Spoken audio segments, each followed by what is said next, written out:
It could be worth talking further about how we have a pretty well established statistical decline noted to pertain to the bisexual rights movement that's mentioned in literature online. And why that happens is, I think, under discussed. And if it has something to do with religiosity in the healthcare professionals, then it can mean that a lot of bisexuals have been unjustly misjudged because of religion in the people's minds that are judging them or misjudging them, so to speak.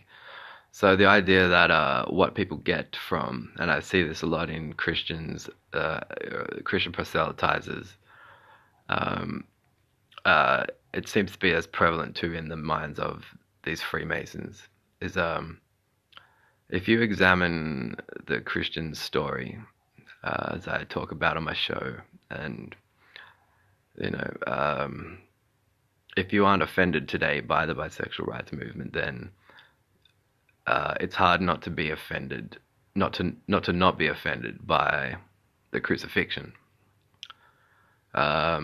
because we know today that no one would be put to death for doing and saying the things that Jesus said and did. Now it is debatable as to just what did Jesus say, teach, and do. Um, but if you even look at the Bishop Spong, I don't completely support everything he says either. Uh, I don't actually support. Yeah, he calls himself a non-theist Christian, and I'm a non-theist, but I'm not a Christian, and I'm not a non-theist Christian in his. I'm not a non-theist Christian. Um, because he hasn't yet seen. He's to my mind, he's giving more credibility. He's giving more credit to gospels that he admits himself were written off pre-existent copies of the Gospel of Mark 10 to 15 to 25 years after the establishment of the Gospel of Mark. So that therefore means if you want to enter into debates about what Jesus taught, you would rule out the Gospels of Matthew, Luke, and John completely. Whereas Bishop Spong likes to say, "Oh, they're like portraits." But it technically means, and the interesting thing is that the supernatural feats of Jesus are talked about in the Gospels of Matthew, Luke, and John as well. So if they all bullshit, which is what Bishop Spong it seems to be admitting to himself, then you obviously wouldn't go along saying that, oh, but the teachings from Jesus in these plagiarized and interpolated later written Gospels are still interesting. I mean, you can say they're interesting ideas and interesting teachings and then bring forward your arguments, but you can't actually say that they're even Jesus' teachings. And as to the veracity of the Gospel of Mark is even debatable. So the prospect that Jesus could have been open to the bisexual rights movement, but in the first century, and was just unjustly executed, will remain, and the bisexual rights movement will be offended, like almost like vampires who hate the crucifix. But what is hated is the prospect of an unjust execution. So the Christians try to say that Jesus was a supernatural savior, and the Freemasons try to say he was an ideological martyr, and both of them do so by appealing to texts that we know were bullshit. So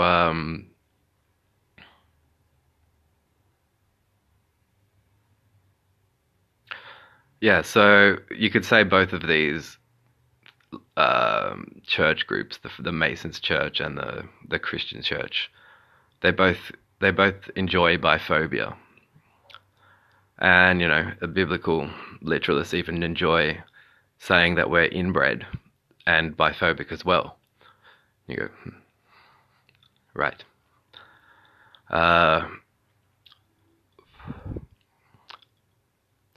So a Christian might want to correct me in certain ways, and then if they meet me and debate me, then they'll just walk off going, And Freemasons might want to do the same thing, but They try not to say outright that they would like to correct someone who is defending the bisexual rights movement on that account. But then yet, yeah, Canberra-wide and in health statistics, there is that they have noticed enough to put it in writing that there is a decline there, and there's like greater propensities for breakdowns and things like that amongst the bisexual community. So what I'm contemplating now is that these supernaturalists get, or what they don't say, as if they're scientists as well, they don't take their science logic and turn it on their religious claims. And if they did, they might go, well, maybe we're just teaching ourselves biphobia. Um,